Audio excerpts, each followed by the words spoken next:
Why would they still be here if they feared it? Why would I make them so uncomfortable?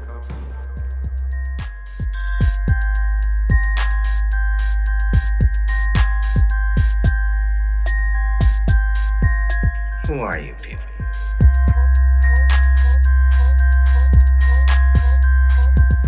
So what do you think is the biggest threat right now? I think the biggest threat's the FBI, the NSA, and their counterparts in foreign governments. I mean, these are all essentially, companies, right, that try to justify their budgets in various ways, often by scaremongering.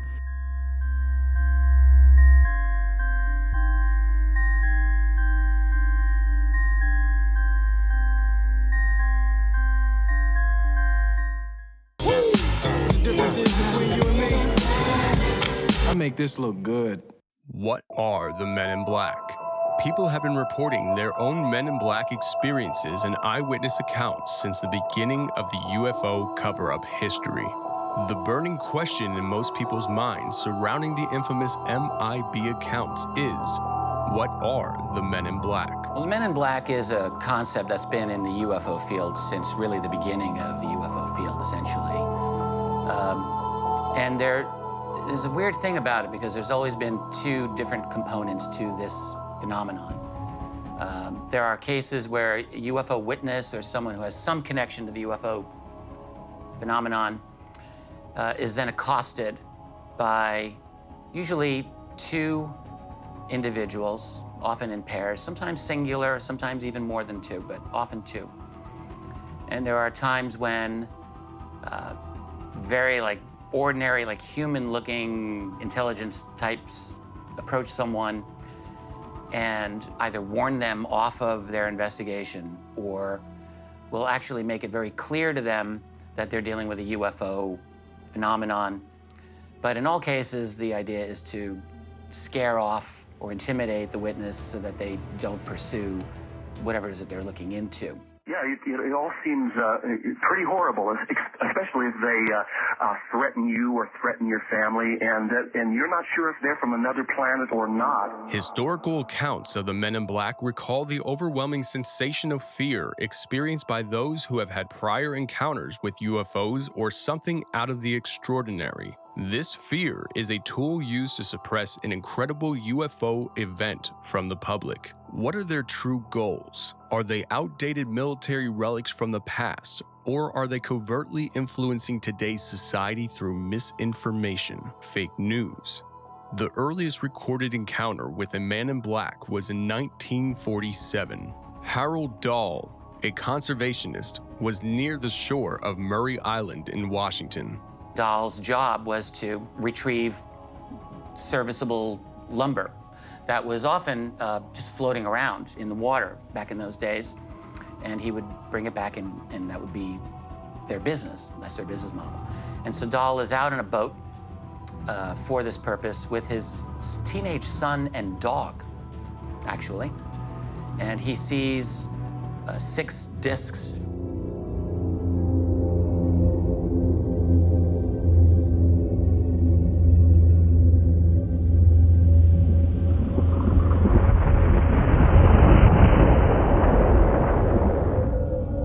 We're talking, this is June 1947. This is actually right before, a couple of days before, Kenneth Arnold's famous sighting of flying saucers over by Mount Rainier in the state of Washington. So just a few days before that, Dahl is out in his boat in the water, and he sees these 6 disc-like objects. One of them's in trouble.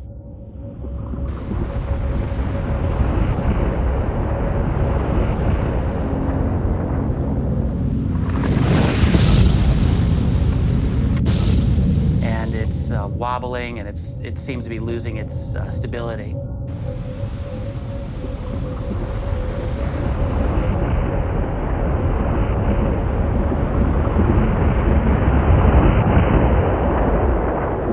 And the other discs come toward it, according to his description. And this disc that's in trouble releases material that almost looked like some kind of slag that is like a rocky type of material that comes out. And according to what Dahl said, some of this material hit his son, injuring his son's arm, and supposedly killed his dog. And then after the object lost its material, it regained its stability, and all of these objects then departed. So Dahl spoke to his supervisor, Fred Chrisman. Here's where the Men in Black scenario comes in with Harold Dahl. The next day, what it comes down to is there's a diner. There was a diner in that area where he's having breakfast the next day, and he has a conversation with this mysterious man he's never met before. Dahl initially expected this man was a lumber dealer, and he was expecting just to do a standard business arrangement with this guy. He dealt with strangers all the time who were interested in lumber. It turns out this man was nothing of the sort. This man then relates every single thing that had happened to Dahl the previous day. And he knew all about it, to Dahl's shock. I mean, that would be a shocking thing for anyone to experience. And this mysterious man essentially said, look, you're just going to leave this alone, and you're not going to pursue this in any way whatsoever if you know it's good for you. And so that's an intimidating experience for so many reasons. You can imagine poor Harold Dahl thinking, this is 1947. You're in America in 1947. You're not under the assumption that you're living in a surveillance state. And so you can imagine the shock he had to have felt thinking, wait, what? How do you know about anything that happened to me yesterday? So there's that level. And then there's the implied threat from this man, which just added to it. Dahl did not have in his possession the slag at the time. There was an enormous amount of this stuff. So, like, we're talking much more than any one person could carry around with them. The bulk of this ended up in the possession of Fred Chrisman, Dahl's boss. And eventually, the United States Air Force sends 2 men to investigate and retrieve whatever this material is. And they actually do get to do this, and they load all of this slag material onto a Air Force transport. Actually, this is Army Air Corps at the time. This is just before the Air Force has become an independent, unified entity separate from the Army. So they come up from McCord Airfield in California to acquire this material, and they do. And on their way back from Maury Island, their plane catches fire and goes down, and they die. That's what happened. And after that, I don't know what happened to the slag material or whatever this was, but their plane crashed. What is the true mission of the Men in Black? Is it the suppression of information regarding UFOs and extraterrestrials? Or is it to aid them and further their agenda? Well, let me tell you, Jim, I've had visits from government agents, various alphabet-type organizations connected to the work that I do here. And they are, even though they seem easygoing and very nice guys, there is no question about it, Jim. I'm just talking about normal government agents here.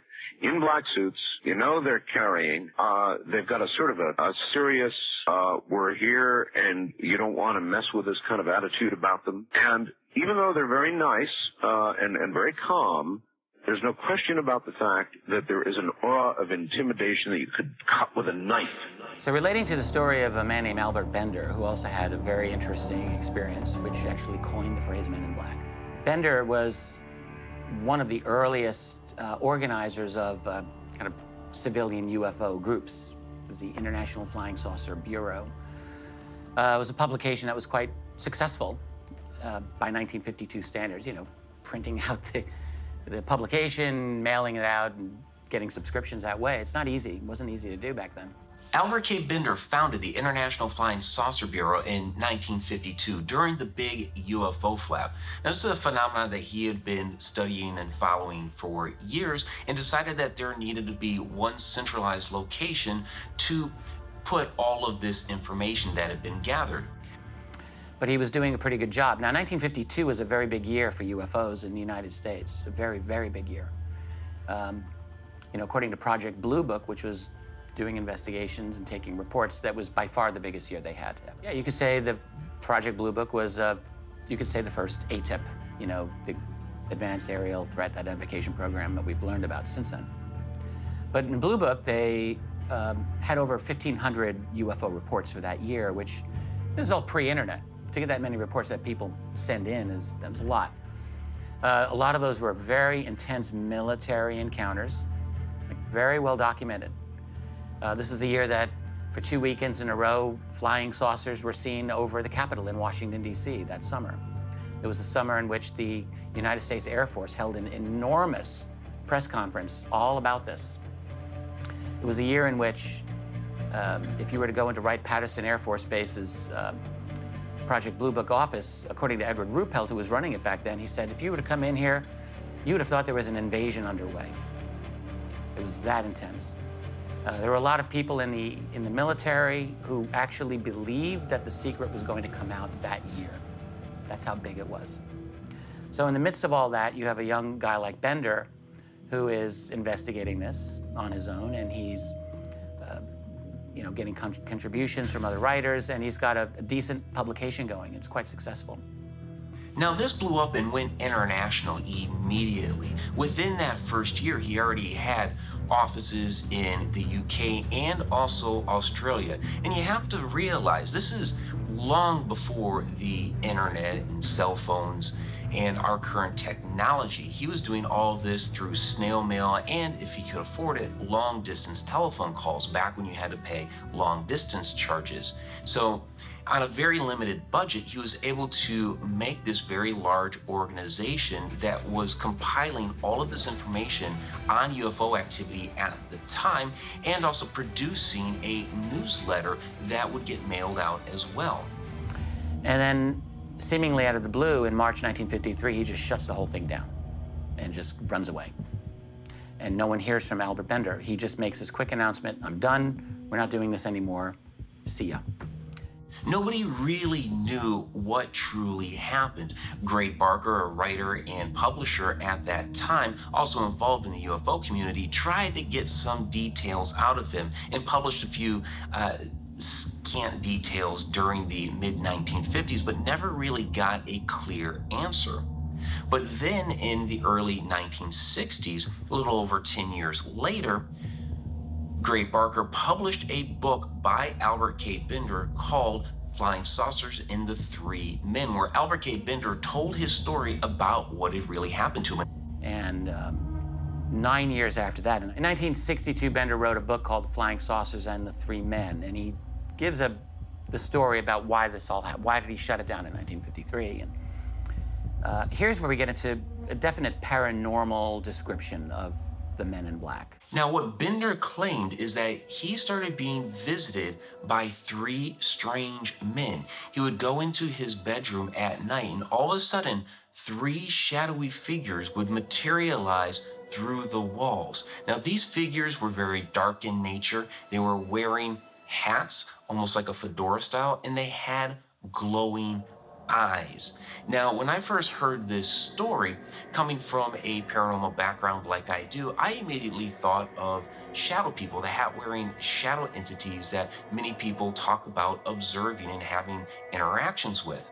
Now, Albert K. Bender believed that these were actually extraterrestrials, that they had come to warn him off of all the work that he was doing, and these guys are the reason why he disbanded the International Flying Saucer Bureau.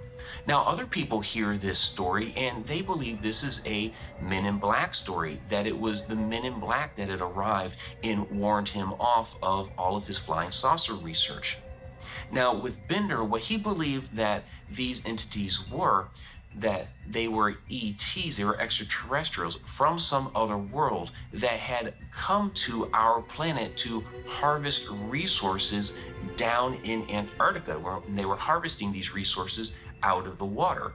They were here on a 15-year mission to do so, and Albert Bender could not say anything about the true nature of what he had observed, who he was interacting with, and why he had disbanded the International Flying Saucer Bureau until these ETs had left Earth, which is why several years later in the 1960s, he came forth with his story and published the book through Gray Barker. He noted that they had red eyes, So anytime you're going to see a being that can mysteriously enter your room and they've got red eyes, I think the implication is going to be that these aren't quite from our neighborhood. They're from somewhere else.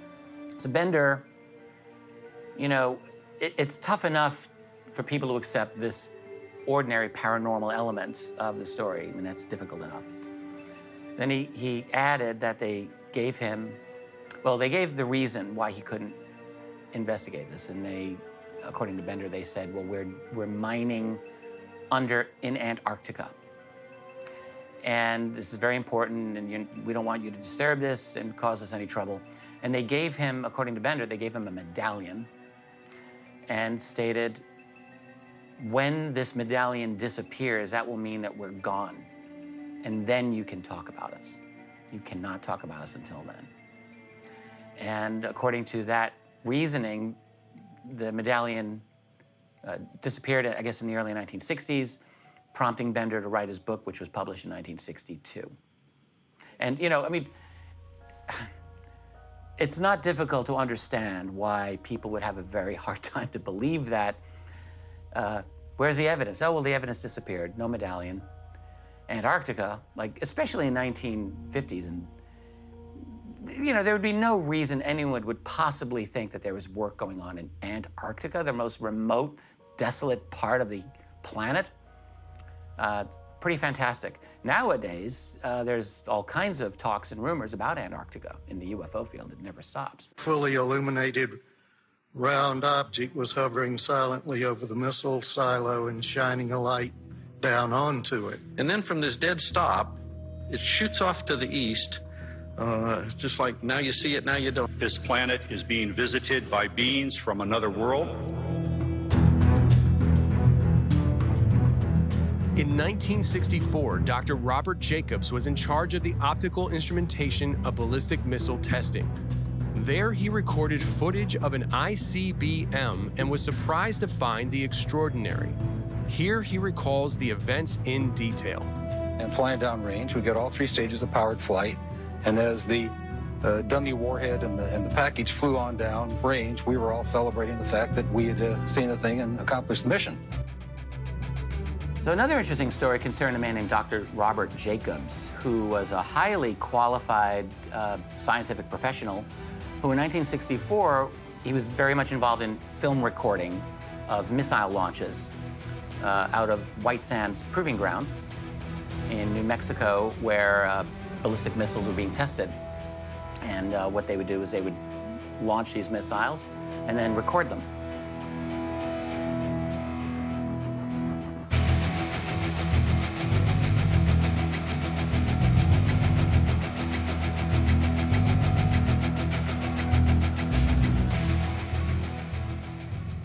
And flying downrange, we got all three stages of powered flight, and as the dummy warhead and the package flew on down range, we were all celebrating the fact that we had seen the thing and accomplished the mission. When I got back to the base with the film the next day, I was called into the office of Major Florence J. Mansman, and there were three people in gray suits standing in there. There was a 16mm camera and a screen setup. Major Mansman said, "Lieutenant, sit down and watch this." And suddenly he said, "Just watch this." And as I watched, the warhead, the dummy warhead, the chaff that was put out in front of it as a decoy to deflect the Russian anti-missile tracking radar. And during one of these tests, the missile just went completely haywire and didn't perform as expected. It crashed. And on review of the film the next day, what Jacobs and his supervisor, was a major, noticed that there was an object, a UFO. Everything was flying along, and suddenly, in the same direction this stuff was flying at about 8,000 miles an hour, an object came into the frame, shot a beam of light at the warhead, flew up to the top, shot another beam of light at the warhead, flew around the direction it was flying, shot another beam of light at the warhead, flew down, shot another beam of light at the warhead, and flew out the same way it came in. Well, I don't see why didn't you see this when you were shooting it?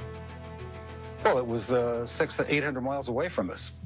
Like a saucer type of an object that was clearly interacting with this missile And it was when this object appeared, the missile went, and I think it shot like a laser or a beam. I think it was a very well-defined laser type of a beam that was directed at this missile.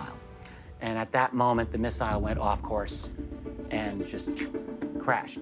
Well, first of all, the Major Mansman said to me, "What was that? Were you guys screwing around up there?" I said, "No, sir." And he said, "Then tell me what that was." And I said, "We got a UFO." After choosing to discuss the event, Dr. Jacobs reports disruptions in his daily life. People calling at all times of the day and night, threatening his life, which has escalated into property damage. Intimidation is one of many techniques used to instill fear. And he said, "Lieutenant, you are never to speak of this again. As far as you're concerned, this didn't happen." Eventually, Major Mansman confirmed Dr. Jacobs' claims of a UFO interacting with the ICBM. The Major also disclosed that 2 agents who were not the CIA took the footage and altered it. All film evidence of the UFO and its interactions with the missile were missing. The Major reported that one agent said to him, "That leaves you off the hook, but not off disclosure." Understood? Somehow the Major had said to Jacobs that these men told him they erased the flying saucer from this film. And they said, "You're off the hook, but you're not off of disclosure." In other words, you're not in trouble now because we've cleaned the film up, but don't you talk about it. So that's 1964, and Jacobs, then you fast forward to the Disclosure Project with Dr. Stephen Greer. We're talking late 1990s now, when Jacobs did an interview with Greer and talked about this event. And that was published in Greer's book, I think, the following year, in 2000. And what Jacobs said in the aftermath of that was that he was subject to a range of harassment type of activities.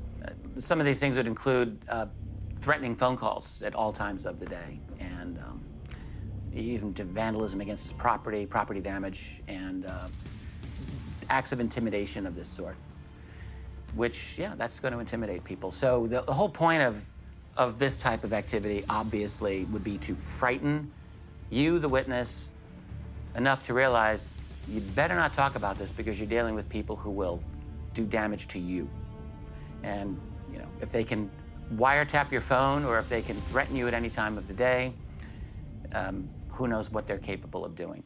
Happened to a Dr. Hopkins in Maine in 1976. He was met or contacted by a man in black who was bald, had dead white skin, and no lips. The lips were simulated with lipstick.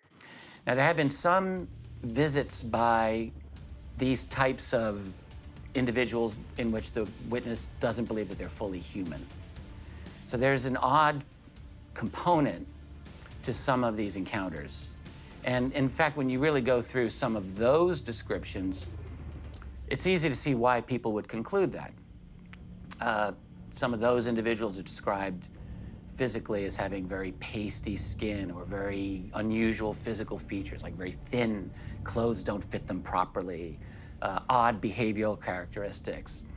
In some cases, the witness will say that they almost seem to lose power or energy in the middle of the interview, and then they just leave, as if they're like robots running out of battery power, you know, something like that. So you get these two disparate types of men in black stories. And that's always been the tension that you get with the men in black phenomenon. Are we dealing with, you know, people working through the CIA or Air Force Office of Special Investigation or something like that? Or are you dealing with, I mean, really the implication is, are you dealing with non-humans posing as human beings for their own purposes? And that's always been the tension. As witnesses continue to come forward with their experiences, it is believed that the men in black shifted their approach to publicly debunking those claims through proxy. Credible reports of abductions circulated throughout the UFO community and was met with heavy skepticism by debunkers. He got his start as a debunker in the mid-1960s with the idea of ball lightning to explain away one particular interesting UFO event. Through the 60s, made it his personal vendetta to destroy the career of James McDonald, the atmospheric physicist, who was very, very strong UFO proponent. And then by the 1970s, class really was hitting the big time in terms of media attention and in terms of his prominence as a UFO skeptic.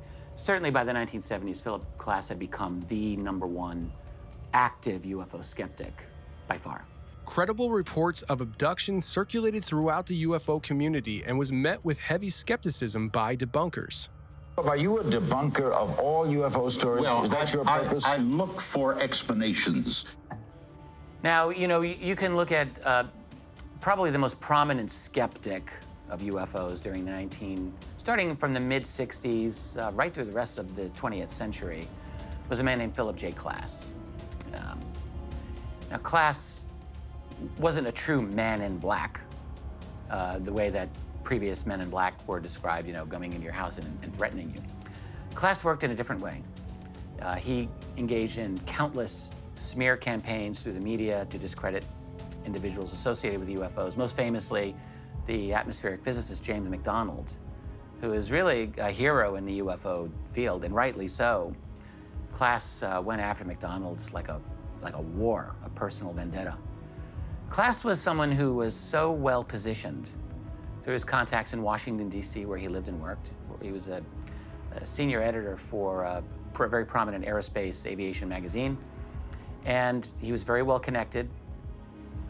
Klass always seemed to have information on people. He had this way, and this went throughout his entire career.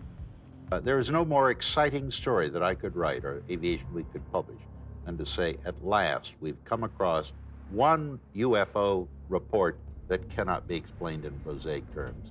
Maybe this is an alien spaceship. Biggest story of all time. Yet in more than 22 years as a hobby of investigating famous, mysterious UFO cases, reports, I have never found one that cannot be explained in prosaic earthly terms. He once tried to bribe one of Travis Walton's co-workers. You know, Travis Walton had the very famous UFO encounter in 1975 where he was missing for 5 days. Klass actually tried to bribe one of Walton's cohorts to deny the whole thing ever happened. He offered him $10,000. This is how Klass worked constantly. You know, just like Philip Klass when he offered me the $10,000. That was a lot of money back in the 70s. And there's always been very, very strong suspicion, no proof that I'm aware of, but very strong circumstantial evidence that Klass was some kind of asset for the U.S. intelligence community doing work for them to discredit the UFO subject. He definitely was promoted by Edward Condon of the famous Condon Committee from the late 1960s that infamously tried to debunk UFOs scientifically. Our latest book, Stanton Friedman and I have written Fact, Fiction, and Flying Saucers. It's based upon years of archival research. He went to Harvard, read Donald Menzel's archival files. I went to the American Philosophical Society. I made several trips there. And what I found in the correspondence files was a plan to debunk those individuals who had very compelling cases, and also to attempt to reduce the credibility of scientists who had an interest in investigating UFOs and who are speaking publicly about that. I have a letter that Dr. Edward Condon wrote to McGraw-Hill, and in that letter, Edward Condon stated, if you need anyone in the media to make public statements about UFOs, I would advise you to use Philip Klass. But Condon certainly worked hard to try to promote Philip Klass as much as possible as someone who would be relied upon to give the proper perspective on UFOs, that is the skeptical debunking attitude on UFOs through the media. Klass is someone who was able to get New York Times op-ed pieces and articles like no problem. He was on CNN all the time, Larry King. He was always able to get access to major media in a way that normal UFO researchers would have just, you know, given up an arm to be able to have, but Klass just had this magical ability to connect with all major media. And you could certainly say that Klass is a new version of a man in black, not in any way like the mysterious, intimidating figures coming to your house. He would just smear you and try to destroy your career. What was recovered was a radar target, balloon borne. That is the cover story that was put out. We know it was a cover story based on the testimony of the people who put out the cover story. Whatever happened at West, or whatever the objects were, they were being tracked. They were being tracked from where they were coming from. They'd been tracked over previous days, and there was some sense of there being a surveillance going on of these objects, and that's why the response could be as fast as it was to Westall. That's why the military could get there as quickly as they did that day, because there was some, if you like, forewarning that perhaps these objects had been seen elsewhere in Australia in the preceding days.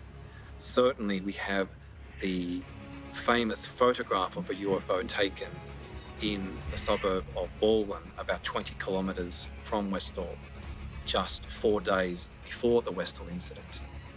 And that photograph was leaked to a Melbourne newspaper, the Herald, and published, and caused a huge furore at the time.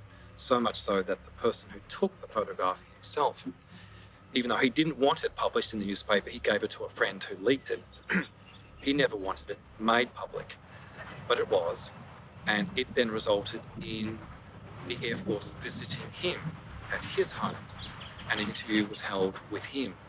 And he claims to this day that he thinks the Air Force was so concerned about that photograph going into the newspaper was because it showed the object that was seen at Westall 4 days later.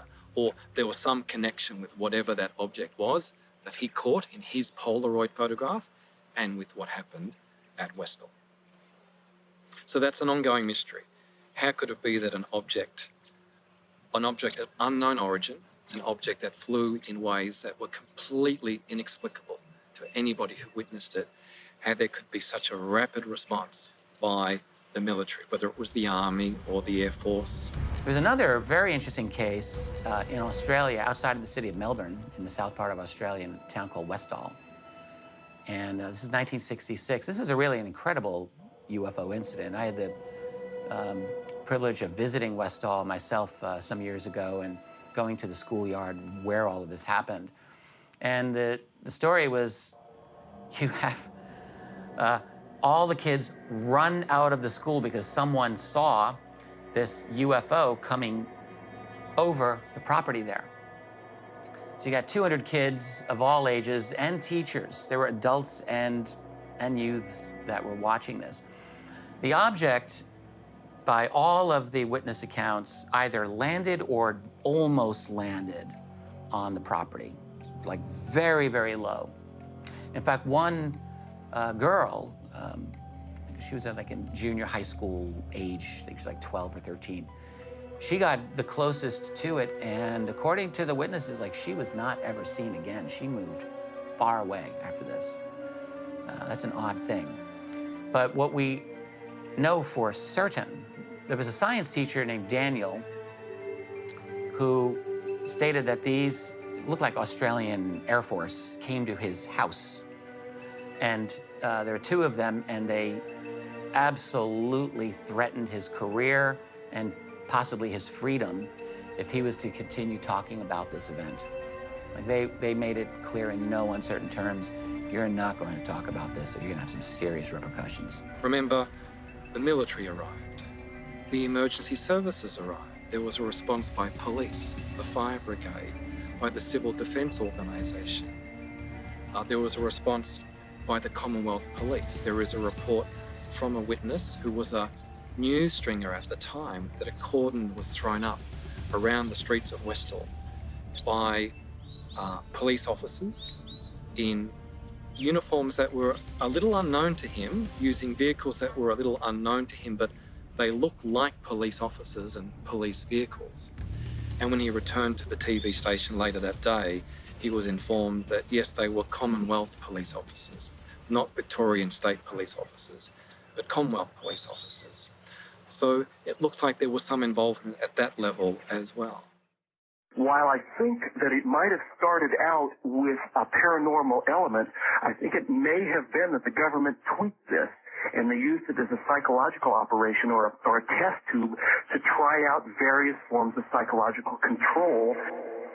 Japan Airlines Flight 1628, en route to Tokyo from Paris, when the crew noticed two UFOs with flowing lights which flew next to the plane in patterns and speeds which were unachievable with modern aviation. Controller had asked the military man, do you see anything? The military guy says, yes, I have a target at such and such. 1 o'clock and 8 miles from the Japanese pilot, 747. The military man said something like, yeah, I see him 35 miles north of Anchorage. And who's that at 11 or 1 o'clock in his position? And the FAA controller said, I don't have anybody. Do you have anybody? He said, it's not mine. And he came back and said, we have no traffic here. And a couple times during the operation, the Japanese pilot would say he's now at 11 o'clock, he's now at 1 o'clock, he's now at 3 o'clock, he was bouncing around, this guy here. And when he would say that, the military guy would cut in and say he's now at 2 o'clock or 3 o'clock, and he would confirm the position. The military controller has what they call height-finding radar, and they have long-range radar and short-range radar. So if they don't catch it on one of their systems, they catch it on the other. And if you listen to the military man, at one time he said, I have it on the height radar or my range radar, whatever he called it, which indicated that he had a target on his system. Oz wouldn't record it. While they ran through for the best part of 31 minutes, the UFO would be in one position or the other following our Japanese 747. After a while, they changed his altitude. It still stayed with him. They gave him a 360. When you're a 747, you make a 360, it takes you a few minutes to turn around. You cover a lot of space. It still stayed with him. It was either in the front, on the side, or behind him. 10, I approve 1628 to make deviations as necessary for traffic. The traffic stayed with 1628 through turns and descents in the vicinity of Fairbanks. There's another very interesting, we can call this a Men in Black incident in a way. And by the way, relating to that encounter, good old Philip J. Klass was able to work his way with his organization, which was called SciCop, the scientific committee to investigate claims of the paranormal. They have a different name now. And they were able to get a piece in the New York Times, you know, during all of that to debunk the whole thing and say, well, it was just a planet Jupiter. You guys don't know what you're seeing. You made a big mistake.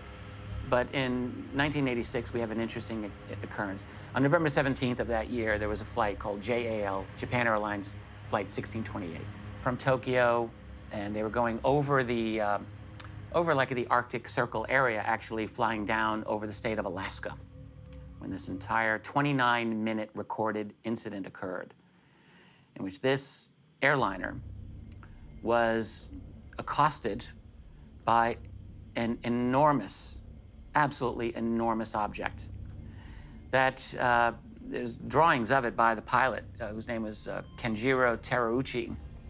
And it's almost like this massive, like the planet Saturn. It's like this big, big, roundish object. They're watching it and they're scared out of their mind. And they've got it on their airborne radar. The ground radar also is tracking this thing. And as I recall, at least one other airliner in the area saw this thing visually. So there's lots of data points here. What's interesting about this case is that they're flying side by side, this gigantic object, and it releases a smaller object, or at least I think it must release it, because this smaller object gets in front of their cockpit. And in fact, it's two of them where their cockpit is bathed in this green light for a while. But as they're flying, these objects are pacing them, like they're in front of the cockpit. And with maneuverability that's, like, there's no way to explain how these objects could do the things that they're doing. They eventually depart. You can imagine the fear. So Terauchi is getting permission to try to move his aircraft differently just to get away from this thing. And the entire experience lasted for 29 minutes in terms of the actual observation. The next day, I got a call from someone with the scientific study group or the CIA, I'm not sure who it was the first time.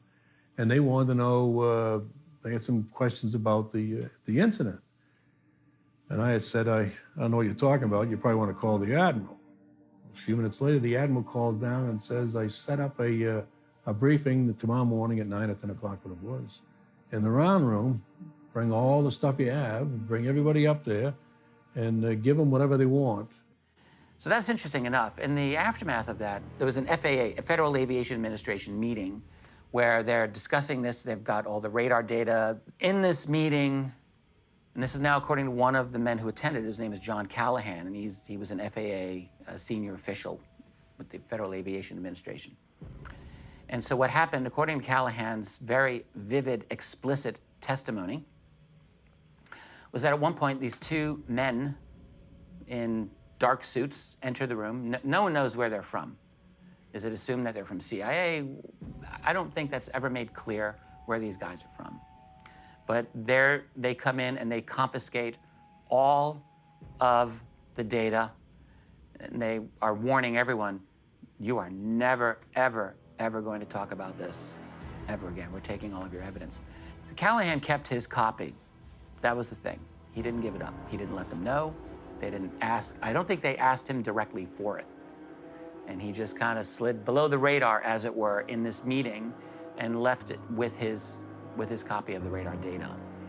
And it was about 13 years later, I think, in the late 90s, where he is interviewed by Stephen Greer of the Disclosure Project at that time and told his story. And so what you've got here is another incident of very clear, this is not a paranormal Men in Black experience by any means. These are government guys. These are spooks who are confiscating the evidence. Now, who are they? Are they CIA? Are they NSA? Are they something else? Are they from the Majestic 12 or whatever,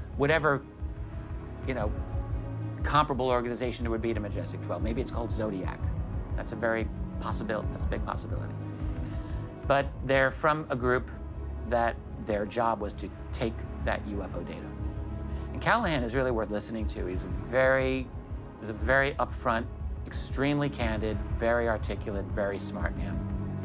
And he's got the credibility and the background to back up what he said. That's the thing that makes him so compelling.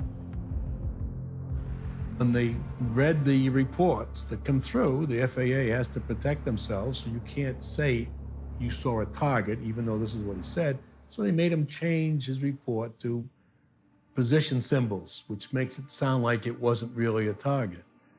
Well, if it's not a target, then a lot of the other position symbols that we're separating from aren't targets either. And when I read that, I thought, there's something fishy here, that somebody's worried about something rather than they're trying to cover up. Who do the Men in Black work for? CIA? The FBI? The NSA? Something else entirely? Even in the military, the Men in Black are a mystery. Over the years, encounters with Men in Black have decreased as their legend has grown, even into pop culture. No longer are you interrogated and threatened by a government spook or a nameless agent from an unknown cabal of organizations. As proxies continue debunking and smearing credible witnesses, the Men in Black have evolved their technique to control the narrative through misinformation. Literally, fake news. Take Richard Doty, former special agent of the Air Force who was tasked with infiltrating the UFO community to instill doubt and misinformation of UFO encounters. Men in Black have always been present in the UFO community since, back in the 50s and 60s. And if the sighting or report of a sighting or acquisition of photographs were important to the government, the MIB, the Men in Black, would show up trying to obtain what information these witnesses had regarding the sighting or the acquisition of photographs. If they took some photographs, the MIB would show up and try to get those photographs. Ever since the 50s, people started seeing flying objects, reporting flying objects. Depending on the accuracy and the credibility of the people that observed these objects, and depending on what the government knew about what those sightings were, it would have depended on whether the government went out and got the information or tried to quiet the people, the witnesses that saw it. But it's happened. It's real. It's a controversial subject matter, both within the public and within the government. But my knowledge is I've actually been involved in the Men in Black, in that we didn't call them Men in Black, but they were people within a certain agency within the government, the Air Force Special Activities Center. They're the ones that control these Men in Black. There was a unit stationed at Fort Belvedere, Virginia, that dealt with obtaining information from witnesses. But the controversy, of course, centers around how these Men in Black, or number one, who they were, number two, how they obtained the information for witnesses, and number three, where that information went after the Men in Black got the information. Now, these Men in Black, as you call them, that are prominent within the UFO community, they have a mission. They're assigned to an intelligence unit. They're given a mission to go out and interview these witnesses that saw this, or that have already reported a sighting or collection of data, pictures, so forth, evidence. And so they're out there on a mission. Now, how they operate that from that point on is really up to them. How are they going to get that information? If you are the witness, and we've tried officially, where two Air Force officers come to you in uniform, not a Men in Black, but in uniform, come to you and say, we're from the United States Air Force, and I understand you have pictures of something that you saw last week, and we would like to see them because we think that those pictures could be of a classified project. So we would like you to show them to us. Well, if you say, they're my pictures, I took them, I don't have anything to the military, you don't have no jurisdiction over me, no, bye. And so the Air Force officers leave, and the next day or 2 days or 3 days later, you're visited by two other men. I'm U.S. government credentials, and you took pictures of a classified aircraft yesterday or whenever, and we need to look at those pictures. And you only have one way of doing this. You have to turn them over to us, or we're going to go to the court of law or some other threat. So those are the type of operations that I've seen, I've been involved with. Whether they eventually turn it over, if they don't, there's other means that they can use. But there's other ways. Surreptitious entry into your home. You come home one night from the movies or going out for dinner, and you come home and you find your house to be perfectly the way that you left it, except that where those pictures were stored, the pictures are gone. Or the opposite will happen. You'll come home, the window will be broken, we had a burglar, and they stole this, they stole my television, they stole this, and they also stole those pictures. Now it looks like a burglar. So you call the local police and you tell the local police, and the local police are going to say, well, so you had pictures taken, there's nothing we can do about that.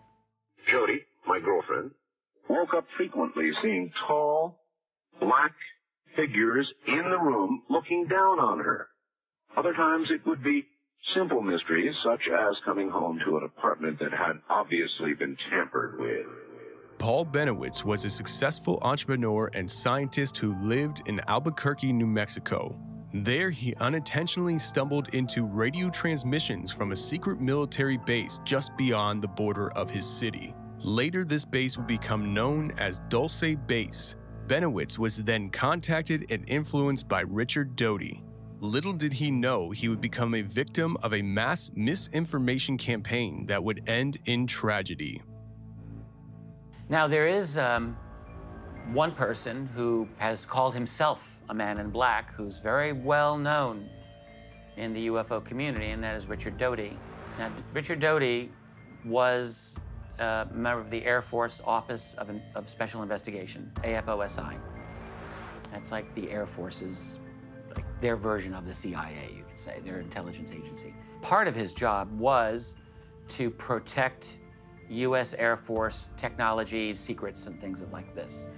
And one of the things that the Air Force would do to protect those secrets is, like there's one instance that I know Doty has talked about in which there is a crash of a secret experimental aircraft, and witnesses actually had photographed it, and you have a situation of AFOSI going to meet with this witness and to say, look, this is a UFO, or let them believe it was a UFO and confiscate the images, rather than let them know, yeah, you actually photographed something that we're building that we don't want anyone else to know about.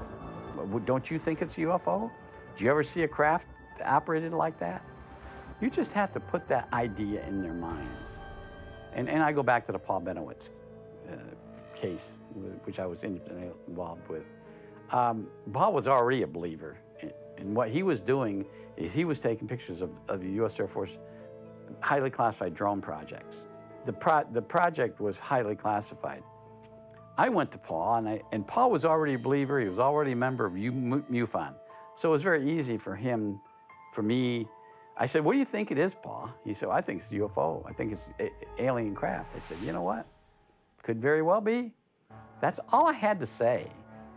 And Paul ran with it and believed it, and the rest is history. You can believe this or not, at least some of those things that witnesses photographed were not ours, and they were not Russian. So there were instances, according to him, at least is my understanding, in which there were objects that were not from here, but they wanted that information as well. Now, again, is this true or not? Who knows?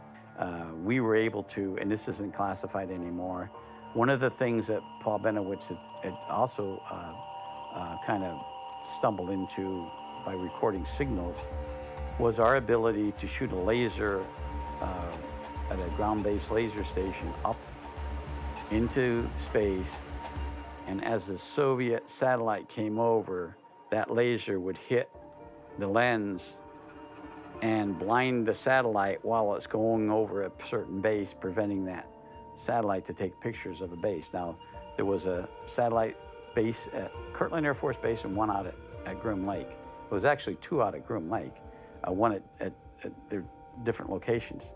And that's when every time a Soviet satellite would come over, they'd shoot that laser up and blind it so they wouldn't be able to take a picture of what was on the ground. But here's what we know about Mr. Benowitz. He was a very smart, capable defense contractor. He lived in Albuquerque, right by Kirtland Air Force Base, right by the Manzano weapons storage facility, which is very important.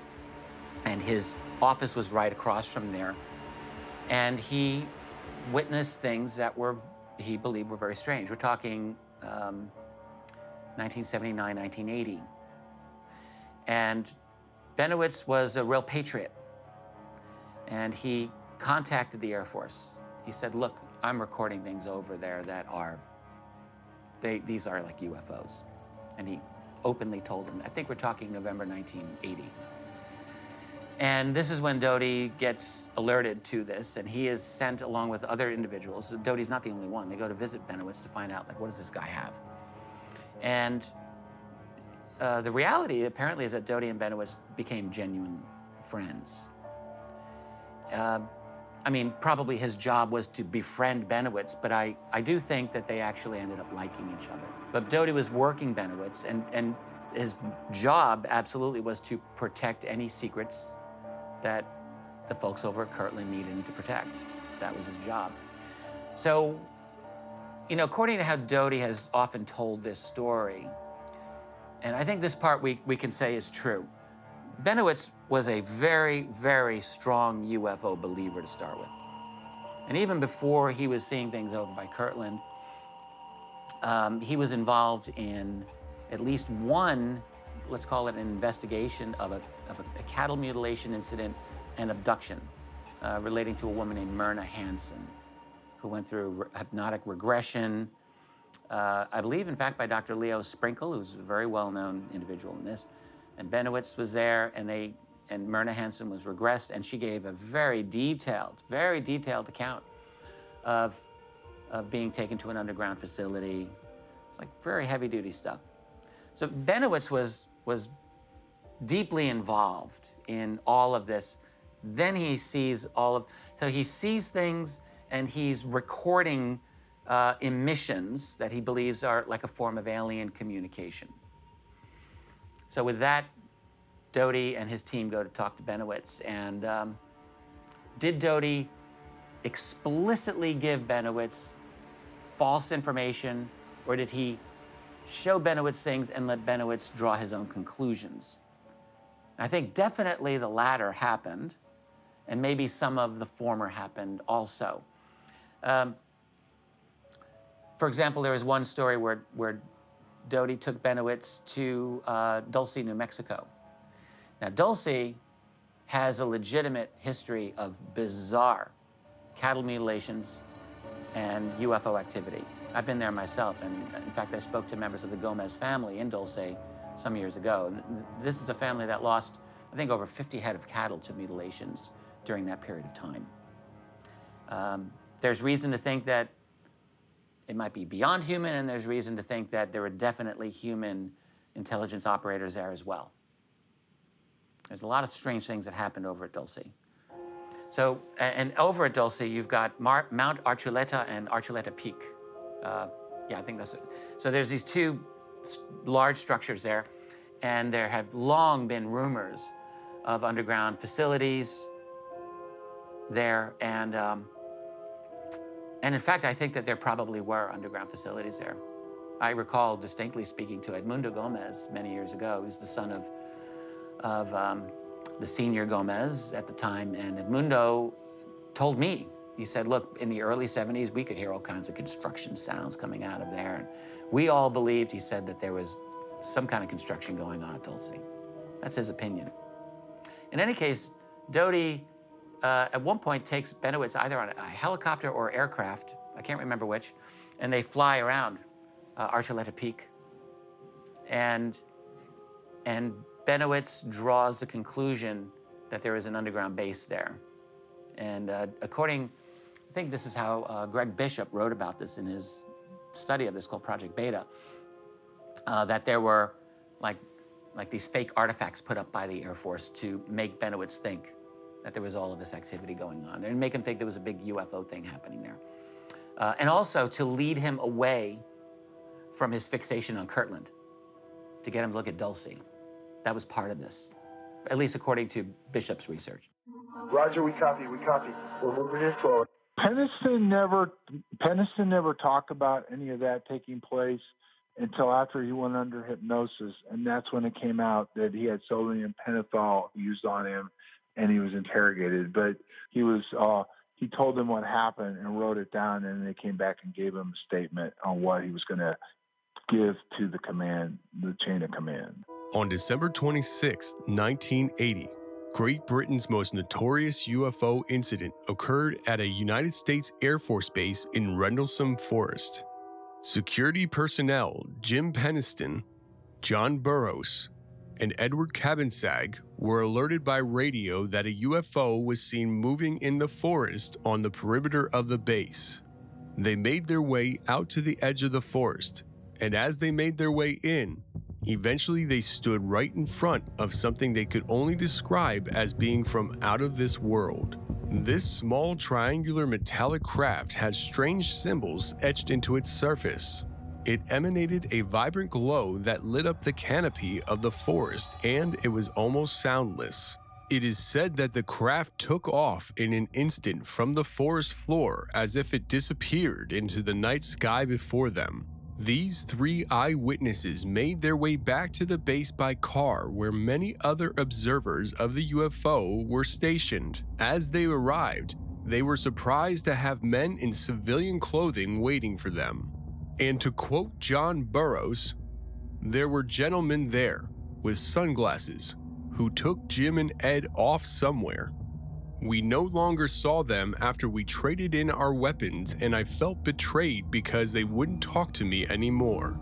What was said to them to clam them up so tight? I have no idea." This story follows an age-old pattern of a prominent Men in Black cover-up. A UFO incident occurs. Experiencers witness something that shouldn't exist in our conventionally understood reality. A meeting then follows between these experiencers and the men in black, which strikes fear in them to never speak about what they saw or experienced. We've got to get to it. We've got to get to it. We've got to know what it wants. Two people that were involved identified Green as being there, and Doty also said that Green came in. There was three teams that came in, CIA, OSI, and NSA, that came in involved right after this happened. I served in the United States Air Force for 6 years, from 1992 to 1998.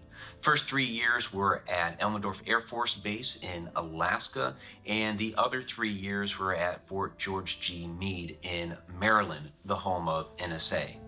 Now, my role for NSA was as a computer technician, primarily systems and network administration for a specific surveillance group. I cannot get into specifics of what exactly we were surveilling, but essentially I offered computer support for those that were performing this function. Of course, I had a top secret clearance, a TSS SCI clearance specifically, and that is very compartmentalized. Now, on occasion, we did have a need to exit the NSA campus and go to an off-site location. And there are a plethora of these types of locations across the country. And these locations were basically hidden in plain sight. You know, they would be at, just small, maybe strip malls that were, out of the way. So they just had some local businesses, some different offices, that sort of thing. And when we would have to go to these locations, we could not arrive in our military attire.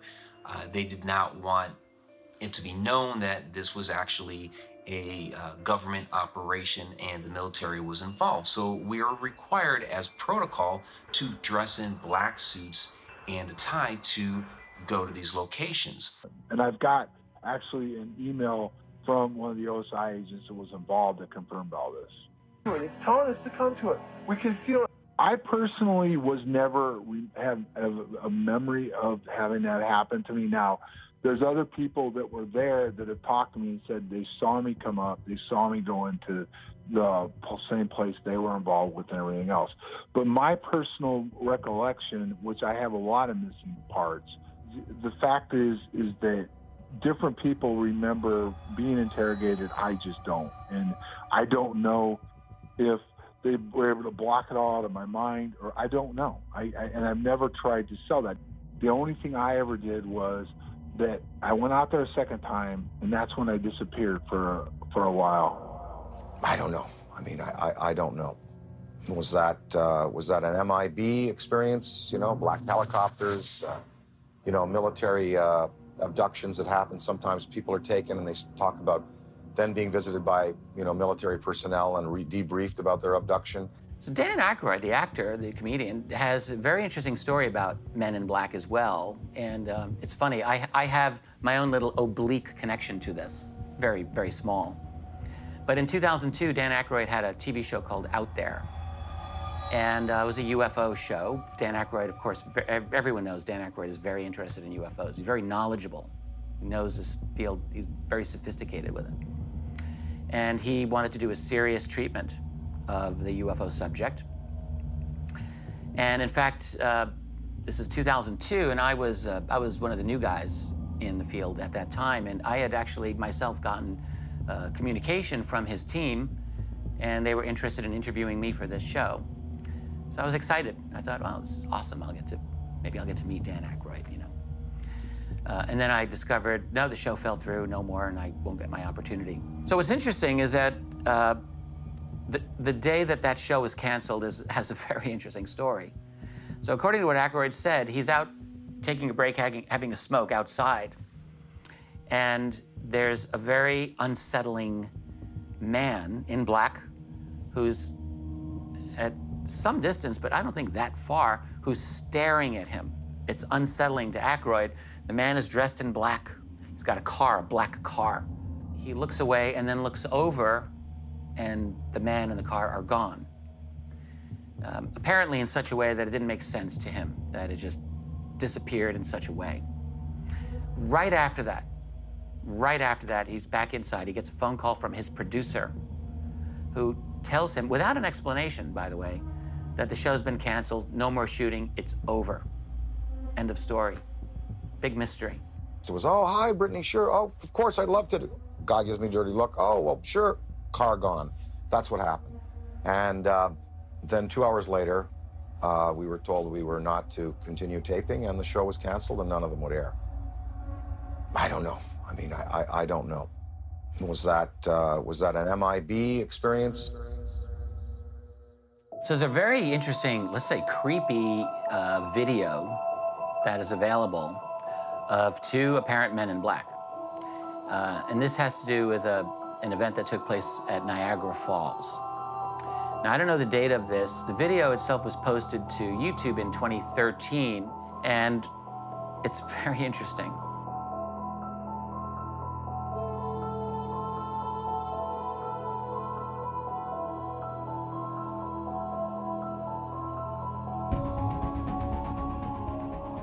So what you have is a situation where a hotel employee at Niagara Falls,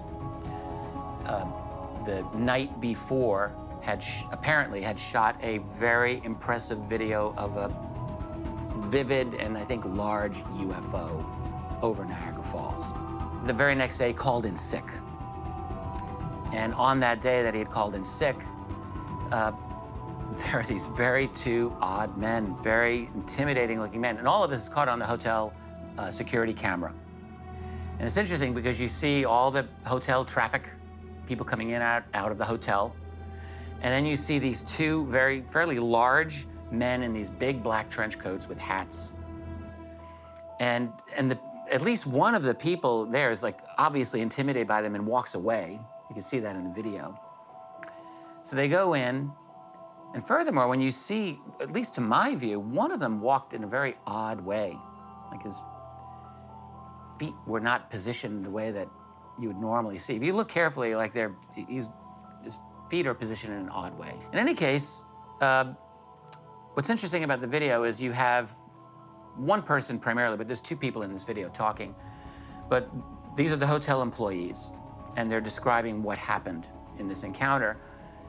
And essentially, they come in and they're looking for this employee who's not there.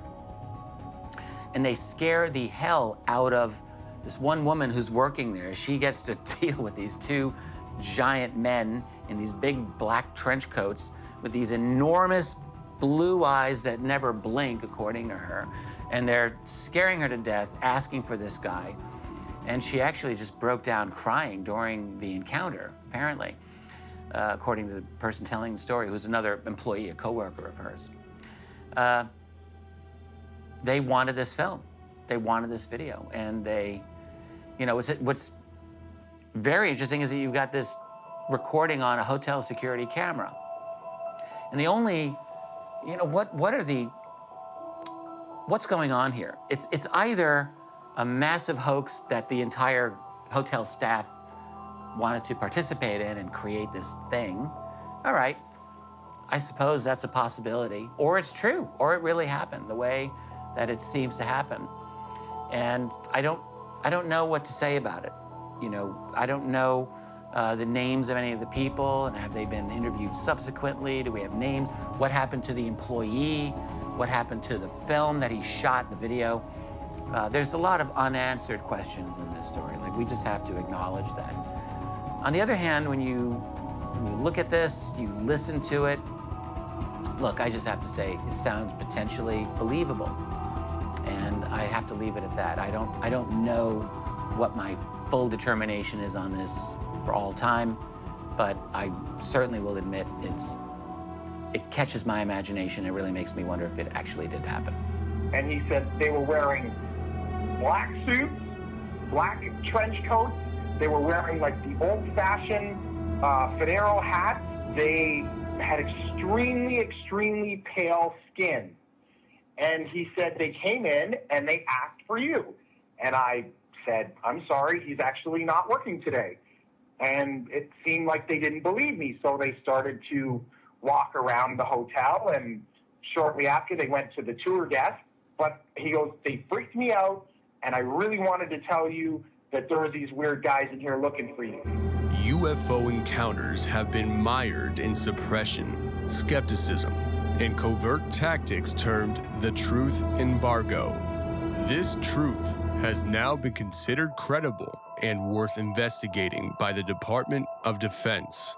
A recent news release indicates the military is again funding research to the UAP, otherwise known as the UFO phenomenon.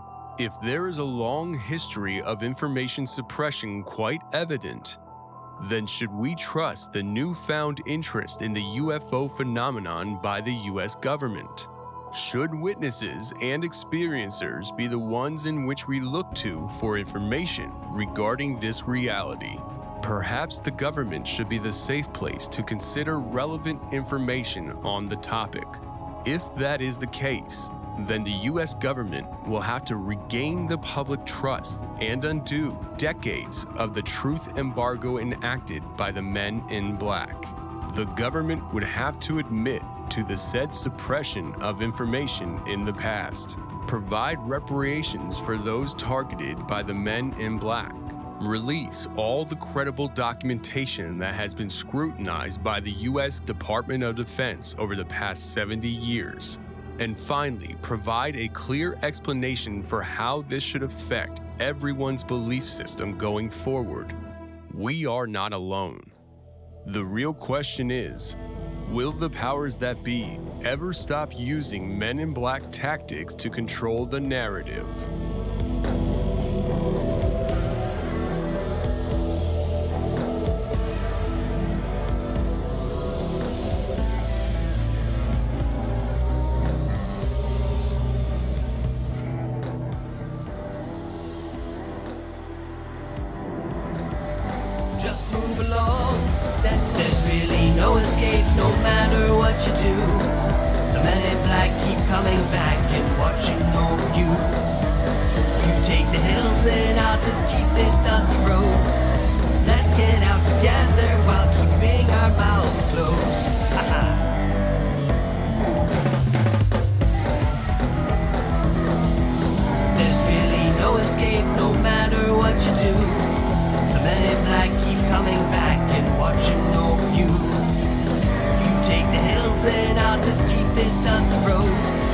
Let's get out together while keeping our mouths closed.